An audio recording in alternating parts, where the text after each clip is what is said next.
सबसे पहले बात करें एंटी करप्शन की टीम परवेज इलाही को लेकर जिला कचहरी पहुंच गई। परवेज इलाही को ड्यूटी मजिस्ट्रेट गुलाम मुर्तजा विर के रूबरू पेश कर दिया गया है। परवेज इलाही की जानिब से सदर लाहौर बार राना इंतजार हुसैन पेश किए गए हैं। आपको अपडेट कर रहे हैं, पंजाब असम्बली में मुबैना जाली भर्तियों का ये मुकदमा है। साबिक वज़ीर आला पंजाब परवेज इलाही को अदालत में पेश कर दिया गया। परवेज इलाही की जानिब से सदर लाहौर बार राना इंतजार पेश हुए। एंटी करप्शन ने जाली भर्ती केस में साबिक वज़ीर आला को तीसरी बार गिरफ्तार कर लिया है। तोकीर अकरम बराह रास्त हमारे साथ मौजूद हैं। ताज़ा तरीन क्या सूरत हाल है वो अपडेट करेंगे। जी तोकीर।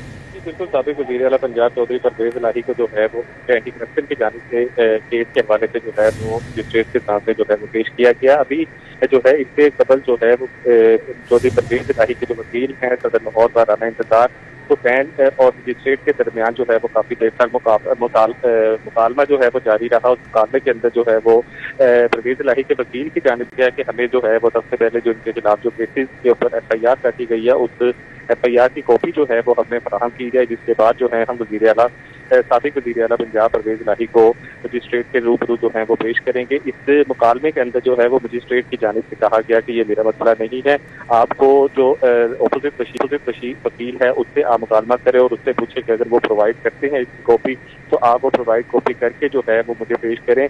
अगर आप नहीं पेश करेंगे तो इससे फिर फायदा कोई भी नहीं होगा। इसी मुकालमे के अंदर जो है वो वकील की जानिब से ये कहा गया कि अगर तो FIR की कॉपी हमें मिलेगी उसके बाद ही जो है वो परवेज इलाही को हम मजिस्ट्रेट के रूबरू पेश करेंगे। इसी सिलसिले के अंदर जो है वो मजिस्ट्रेट की जानिब से 15 मिनट का टाइम जो है वो परवेज इलाही के वकील को दिया गया है कि अगर 15 मिनट तक जो है आपने परवेज इलाही को मजिस्ट्रेट के आगे ना पेश किया तो फिर मजिस्ट्रेट जो है वो अपना फैसला सुनाएगा, क्योंकि वक्त जो है वो ड्यूटी का खत्म हो चुका है। मजिस्ट्रेट की जानिब से ये कहा गया और इसके बावजूद भी यहाँ पर बैठे हैं और अगर आप लोग यही मुकालमा करते रहेंगे कि हमें FIR की कॉपी मिले और फिर हम पेश करेंगे और इस तरह नहीं चलेगा। ये मुकालमे के दरमियान जो है वो मजिस्ट्रेट अपनी कुर्सी से उठकर अंदर चले गए और 15 मिनट का टाइम देकर जो है वो चले गए। उन्होंने 15 मिनट के बाद जो है मैं आऊँगा वापस और फिर इस केस के ऊपर जो है वो तफसीलन गुफ्तगू की जाएगी। जी तो फिर ये बताइएगा कि 15 मिनट का टाइम फ्रेम दे दिया गया है चौधरी परवेज इलाही की पेशी के लिए बाशमूल FIR। अगर वो पेश नहीं होते तो अगला हिदायतनामा क्या होगा या अगली इंस्ट्रक्शंस क्या होंगी, क्या फैसला होगा मजिस्ट्रेट की जानिब से?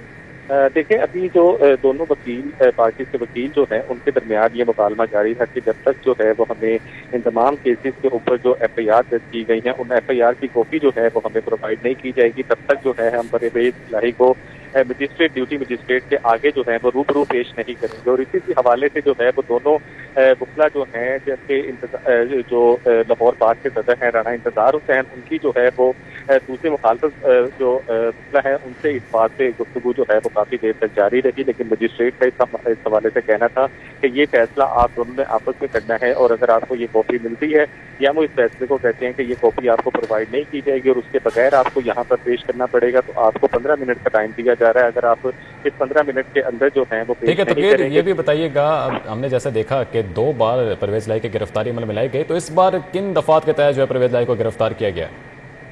आज देखिए इस दफा जो है वो पंजाब असम्बली के अंदर मुबैना तौर पर जो एंटी करप्शन की जानिब से जो है वो इनके ऊपर केस डाले गए हैं, जिसके अंदर जो है वो जो भर्तियां की गई थी पंजाब असम्बली के अंदर, उसके अंदर जो है उस हवाले से केस के हवाले से जो है इनको यहाँ पर पेश किया गया है। एंटी करप्शन की जानिब से कहना था कि परवेज इलाही के दौरे हुकूमत के अंदर जो है वो पंजाब असम्बली के अंदर जो फेल उम्मीदवार थे उनको भी पास करवाकर जो है वो भर्ती किया गया, जबकि दूसरे पंजाब असम्बली के अंदर ऐसे लोग जो जिनको सिफारिशात के साथ जो है वो विदाउट एनी मेरिट जो है वो उनको भर्ती किया गया। इसी केस के हवाले से जो है आज मजिस्ट्रेट के सामने जो है वो पेश किया जा रहा है और इसी केस के हवाले से जो है आज। ठीक है, तो बहुत शुक्रिया, आप हमें तफसीलन आगाह कर रहे थे।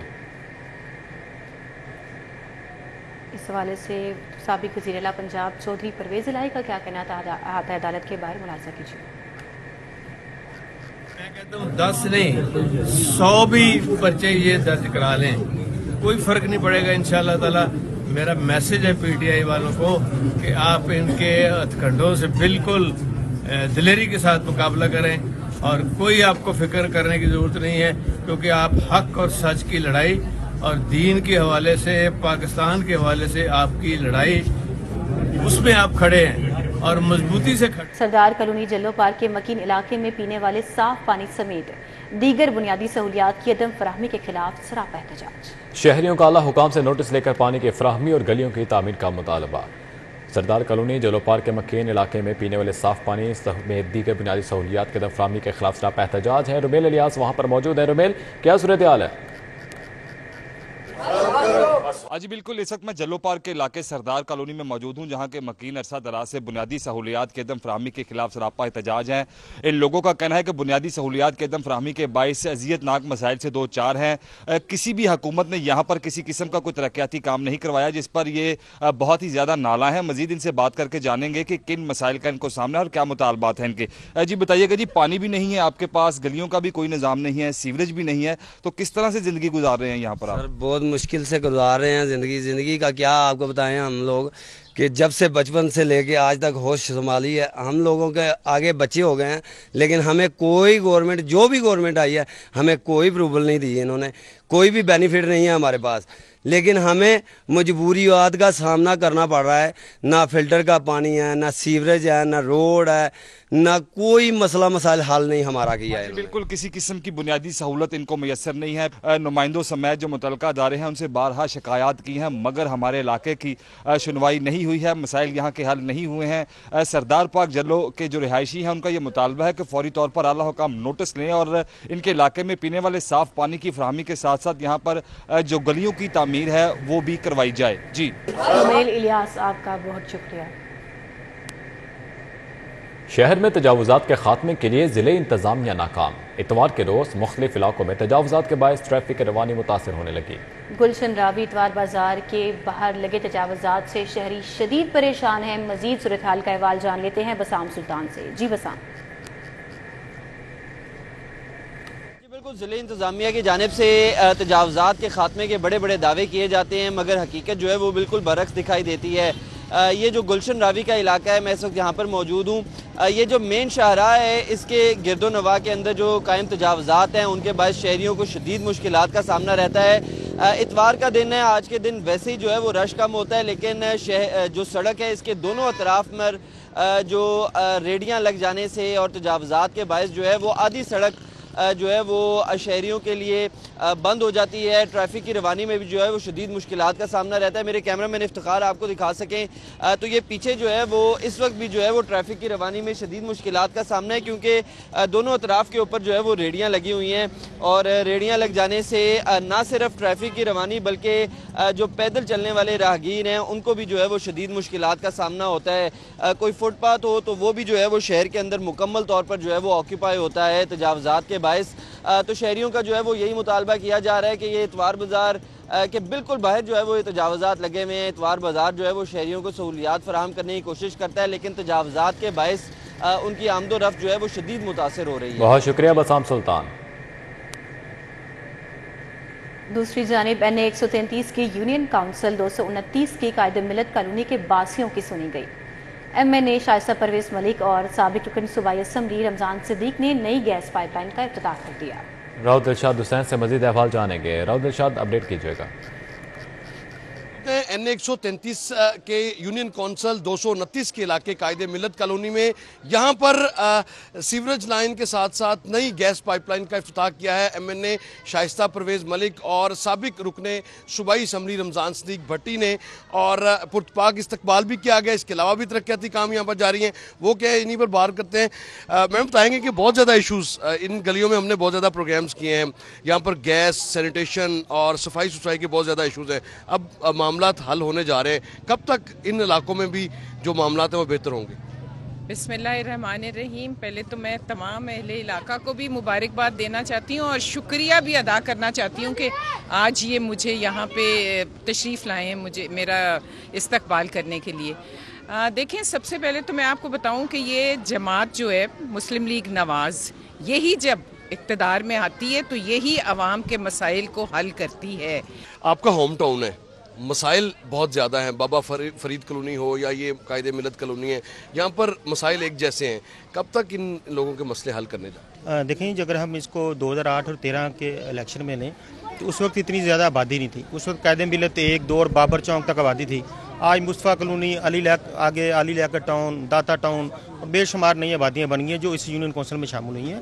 नई आबादियों में हमेशा जो है मसाइल जो है वो होते हैं, लेकिन यहाँ पे मियाँ शबाशरी साहब ने इस इलाके की जो मेन रोड है, कच्चा जेल रोड है, ये एक बुरी हालत में होती थी, 10-12 फुट की एक सड़क होती थी, तो इसको गुलबर्ग के मेयार की बनाया। इस इलाके को अपग्रेड करने के लिए जितना काम मुस्लिम लीग नून ने किया इतना पहले कभी नहीं हुआ, ये दावा किया जा रहा है साबिक रुकने सूबाई असम्बली रमजान सिद्दीक भट्टी की जानिब से। जी राउदुल शाद, आपका बहुत शुक्रिया। वज़ीर आला मोहसिन नकवी ओवरसीज पाकिस्तानियों के शिकायत के फौरी अजाले के लिए मुतहरिक। बैरून मुल्क मुकीम पाकिस्तानियों की शिकायत दूर करने के लिए IG पंजाब को हिदायत जारी कर दी। IG ओवरसीज पाकिस्तानियों की शिकायत के इजाले के सिस्टम की मॉनिटरिंग करे, ये अहकाम जारी किए गए हैं मोहसिन नकवी की जानिब से। मजीद तफसीलात जान लेते हैं, हमारे साथ अली रामी मौजूद हैं। अली रामी, बताइएगा क्या हिदायत दी गई हैं वज़ीर आला पंजाब की जानिब से? जी बिल्कुल, ओवरसीज पाकिस्तानियों की जो शिकायत हैं वो दिन ब दिन बढ़ती जा रही हैं। अब इस पर वज़ीर आला पंजाब को ब्रीफिंग दी गई और वज़ीर आला पंजाब ने नोटिस लिया कि इतनी शिकायत जो है वो ताक़ीद का शिकार क्यों है, और उसी पर वज़ीर आला पंजाब ने, क्योंकि पुलिस से रिलेटेड बहुत ज़्यादा केसेस थे, और IG पंजाब को हुक्म दिया है कि वो फौरी तौर पर बैरून मुल्क मुकीम पाकिस्तानियों की शिकायत जो है वो दूर करें। और वज़ीर आला पंजाब ने कहा है कि जो एक शिकायत सिस्टम जो बनाया गया उसकी फौरी तौर पर मॉनिटरिंग जो है वो की जाए। तमाम कमिश्नर्स, RPO, डिप्टी कमिश्नर और DPOs मुतल्लिका शहरियों में ओवरसीज पाकिस्तानियों की शिकायत के लिए कोई कसर उठाना रखें। वज़ीर पंजाब ये भी कहा कि अली रामे, बहुत शुक्रिया आपका। अभी आपको बताएं कि IG पंजाब का मिलत पार्क में जहां बहक 2 कमसिन भाइयों के घर का दौरा। डॉक्टर उस्मान अनवर ने बच्चों के अहले खाना से मुलाकात की और उन्हें दिलासा दिया। IG पंजाब ने वाक़े के तमाम शवाहिद का खुद बगौर जायजा लिया। मौके पर मौजूद पुलिस अफसरान से हक़ाइक़ को तफ्तीश में होने वाली पेशरफ्त बारे दरियाफ्त की। आबिद चौधरी हमारे साथ मौजूद हैं। आबिद चौधरी, क्या पेशरफ्त हुई अब तक? देखिए, पुलिस की तहकीकात जारी हैं, अभी तक तो पेशरफ्त तो सामने नहीं आई। अलबत्ता IG पंजाब डॉक्टर उस्मान अनवर ने मिलत पार्क में जामबक होने वाले 2 कमसिन भाइयों के घर का विजिट किया है और उस्मान अनवर ने बच्चों के वालिद अजीजों कारब से मुलाकात की और उन्हें दिलासा दिया। IG पंजाब ने वाक़े के तमाम शवाहिद का खुद जो है वो जायजा भी लिया। मौके पर मौजूद पुलिस अफसरान से हक़ाइक़ और तफ्तीश में होने वाली पेशरफ्त बारे भी आगाह किया गया है। अलबत्ता IG पंजाब का इस मौके पर मुतासरा खानदान से कहना था कि पंजाब पुलिस मुश्किल की घड़ी में मुतासरा खानदान के साथ है, बाकी के हर पहलू से तहकीकात जारी है और पोस्टमार्टम रिपोर्ट में असल हक़ाइक़ सामने आएंगे। IG पंजाब का ये भी कहना था कि आबिद चौधरी, बताइएगा कि अभी तक जितनी तहकीकात की हैं पुलिस ने, उसमें से पता चल सका है कि वजह क्या बनी बच्चों की मौत की, या मजीद कोई शवाहिद सामने आए हैं अभी तक? बिल्कुल, अभी तक जो पुलिस की तहकीकात है उसमें पुलिस की जानिब से शुबा जाहिर किया जा रहा है कि बच्चे खेल में जो आटे वाली ड्रमी थी उसमें बंद हो गए और इस दौरान घर में जो है वो उनके वालिदैन मौजूद नहीं थे। पुलिस के कहना है कि जिस दौरान ये वाक़या पेश आया तो बच्चों का वालिद जो है वो अपनी दुकान पर मौजूद था और बच्चों की वालदा जो है वो मैके गई हुई थी, जो कि चंद गज के फासले पर ही उसकी घर था। पुलिस के कहना है कि जब दोनों वालिदैन जो है वो घर पहुंचे तो उस दौरान 1 से कॉल हुई और उस दौरान पुलिस ने मुकदमा दर्ज करके तहकीकात शुरू की, लेकिन पुलिस और जो मुतासरा बच्चों के वालिदैन हैं वो इलाका में और दीगर रास्तों में जो है बच्चों की तलाश करते रहे, लेकिन घर में मौजूद ड्रमी जो है उस पर ना तो कोई शक गुजरा और ना ही उसकी चेकिंग की। 3 रोज बाद बदबू आने पर जब ड्रमी को चेक किया गया तो दोनों बच्चे मुर्दा हालत में वहां पर पाए गए थे। तो पुलिस का कहना है कि अभी तक की तहकीकात में ये सामने आया कि वाकया जो हादसा तौर पर पेश आया। अलबत्ता शवाहिद इकट्ठे करने के बाद दोनों बच्चों की लाशें पोस्टमार्टम के लिए मुर्दाखाने मुंतकिल कर दी गई और पोस्टमार्टम रिपोर्ट में ही मजीद हक़ाइक़ पोस्टमार्टम रिपोर्ट के बाद ही सामने आ पाएंगे। आबिद चौधरी, आपका बहुत शुक्रिया। आपको बताएं कि एंटी करप्शन ने परवेज इलाही को जुडिशल मजिस्ट्रेट गुलाम मुर्तज़ा विर्क की अदालत में पेश किया। प्रोसिक्यूटर का मजिस्ट्रेट गुलाम मुर्तज़ा विर्क पर एतराज़। परवेज इलाही की दरख्वास्त की समाअत के लिए किसी और मजिस्ट्रेट का तकर्रुर किया जाए, प्रोसिक्यूटर की जानिब से इस्तदा की गई है। नए मजिस्ट्रेट के तकर्रुर के लिए दरख्वास्त सेशन जज को भेजी जाएगी। चौधरी परवेज इलाही की ड्यूटी मजिस्ट्रेट की अदालत में पेशी का ये मामला है। मजीद तफसीलात जान लेते हैं तोकीर अकरम से। जी तोकीर। हाँ जी बिल्कुल, साबिक वज़ीर चौधरी परवेज इलाही की ड्यूटी मजिस्ट्रेट की अदालत में पेशी का मामला। इस मौके पर जो है एस्टेब्लिशमेंट ने ड्यूटी मजिस्ट्रेट गुलाम मुर्तज़ा विर्क पर जो है वो अदम एतमाद कर दिया है, जबकि इनका कहना था कि जो डायरेक्टर लीगल जाम सलाहुद्दीन की जो है इन्होंने दलाइल पेश करते हुए कहा कि हम अदालतों का एहतराम करते हैं लेकिन आप मोतज़िर जज हैं। जज साहब, आपका ताल्लुक PTI से है और मुलजिम की तरफदारी करते हैं। जाम सलाहुद्दीन की तरफ से कहना था कि अपने मजिस्ट्रेट को ये कहना था कि आपने अपने फेसबुक पर भी चेयरमैन PTI इमरान खान के बयानियों को जो है वो परवान चढ़ाया जा रहा है। ये जो है वो director legal anti corruption establishment की जानिब से जो है वो जांच पेश कर रहा है। इस हवाले से जो है वो यहाँ पर जो है अभी मुकालमा जो है वो जारी है। इस हवाले से जो है वो मजिस्ट्रेट की जानिब से भी कहा गया कि अगर आपको हम पर एतमाद नहीं है तो आप इसको जो है वो पूरी खत्म कर सकते हैं और आप जा सकते हैं। अगर आपको इस मजिस्ट्रेट से कोई प्रॉब्लम है या उस पर एतमाद नहीं है तो फिर मैं इस दरखास्त का फैसला आज ही सुनाकर इसको खत्म कर देता हूँ। इसी हवाले से जो प्रोसिक्यूटर था उनका भी कहना था कि अभी जो है हमें जो मेन चीज़ जिसमें मसला दरपेश है उसके अंदर जो है वो हमें भाई ऐसी कॉपीज का है जो हमें कॉपीज ताहाल प्रोवाइड नहीं की जा रही है, जिसकी वजह से हमें मसला दरपेश है, जिसकी वजह से जो है वो मजिस्ट्रेट ने आधे घंटे का वक्फा जो दिया था उसके बाद दोबारा से जो है वो समाप्त हो चुकी है और अभी जो है प्रोसिक्यूटर और परवेज लाही के वकला के दरमियान जो है वो मुकालमा जारी है। जी बहुत शुक्रिया तौकीर अकरम। जामिया नईमिया में आज़मीन को मनासिक हज और इंतजामी अमूर के बारे में आगाही देने के लिए मुनक़दा हज तरबियती सेशंस इख्तिताम पज़ीर हो गए। तरबियती प्रोग्राम्स में आज़मीन को मनासिक हज रोज़ा रसूलुल्लाह सल्लल्लाहु अलैहि वसल्लम पर हाज़िरी के आदाब सिखाए गए, जहाँ वज़ारत मज़हबी अमूर के मारूफ ट्रेनर्स मुफ्ती मोहम्मद अहमद मदरी ने ख़ुसूसी लेक्चर दिए। हजाज कराम को तफसील के साथ मीकात से अहकाम बांधना और नियत करना, तवाफ़ करने का शरई तरीका सिखाया गया, जबकि आज़मीन को अरफा के दिन ग़ुरूब आफ्ताब तक मैदान अरफात में रहना, मुज़दलिफ़ा में वकूफ़ बारे शरई रहनुमाई की गई। इस मौके पर आज़मीन को इंतज़ामी अमूर बारे भी आगाह किया गया ताकि एयरपोर्ट से प्रवास लेने के साथ साथ हजाज मुक़द्दस में होटलों में क़याम व क़याम के दौरान किसी किस्म की दुश्वारी न हो।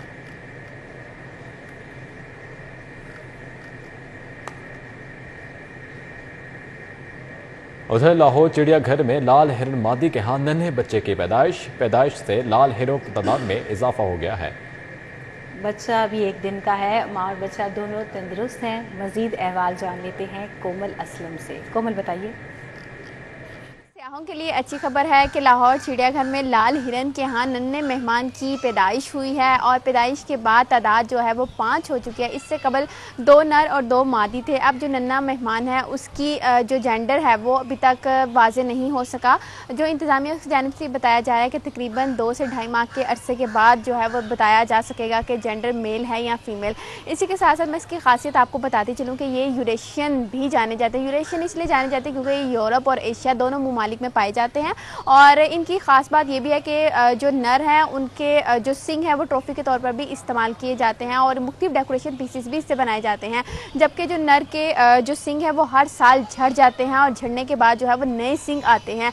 इस हवाले से भी जो है वो ये इसलिए भी ख़ास तौर पर जाने जाते हैं क्योंकि इनका शुमार जो है वो बड़े नस्ल के जानवरों में होता है, क्योंकि बड़े नस्ल के जानवरों में जो बड़े हिरन है वो एक तो ये लाल हिरन है और इसी के साथ सांबड़ है। ये जो है ये बड़ी नस्ल में इनका शुमार होता है। इसी के साथ साथ मैं आपको मज़ीद ये भी बताती चलूँ कि जो ये लाल हिरन है ये अमूमन ग्रोह की शक्ल में तब रहते हैं जब मादी हिरन के यहाँ जो है वो पैदाइश की खुशखबरी हो, तो ये जो है कोशिश करते हैं कि 10 से 12 जो नर हैं वो उस मादी की हिफाजत करते हैं ताकि उसको किसी किस्म की भी मुश्किलात का सामना ना करना पड़े। और ख़ास तौर पे अगर इसकी हम लोग बात करें ब्रीडिंग के हवाले से, तो ब्रीडिंग का सिलसिला जो है वो अक्टूबर से शुरू होता है जो कि मई तक जारी रहता है। और जो इसका लाइफ स्पैन है, लाइफ स्पैन कैप्टिविटी के हवाले से अगर बात की जाए तो कैप्टिविटी में इसकी जो एज है तकरीबन 20 से 22 साल रिकॉर्ड की गई है अभी तक, जबकि अगर हम वाइल्ड में इसकी लाइफ स्पैन के हवाले से बात की जाए तो लाइफ स्पैन इसका वाइल्ड में तकरीबन 10 से 12 साल होता है। कैप्टिविटी में इसलिए बढ़ जाता है क्योंकि बहुत से ऐसे जानवर हैं जिनका शिकार बहुत ज़्यादा किया जाता है और लाल हिरन का गोश्त भी बहुत ज़्यादा लजीज होता है, इसलिए जो है वो शिकारी ख़ास तौर पर इसका शिकार जल्दी कर लेते हैं, जिसकी वजह से इनकी जो लाइफ स्पैन है वो बहुत कम अभी तक जो है वो वाइल्ड में रिकॉर्ड किया गया है। इस वजह से जो है वो कैप्टिविटी में इनका बढ़ जाता है कि इनको खाना भी वक्त पे मिलता है, इनकी देखभाल भी की जाती है, इनको किसी किस्म का मुश्किल भी नहीं होती और साथ ही साथ जो वेटरनरी डॉक्टर्स हैं वो भी इनकी देखभाल मुकम्मल तरीके से करते हैं। तो अब बहुत शुक्रिया कोमल असलम।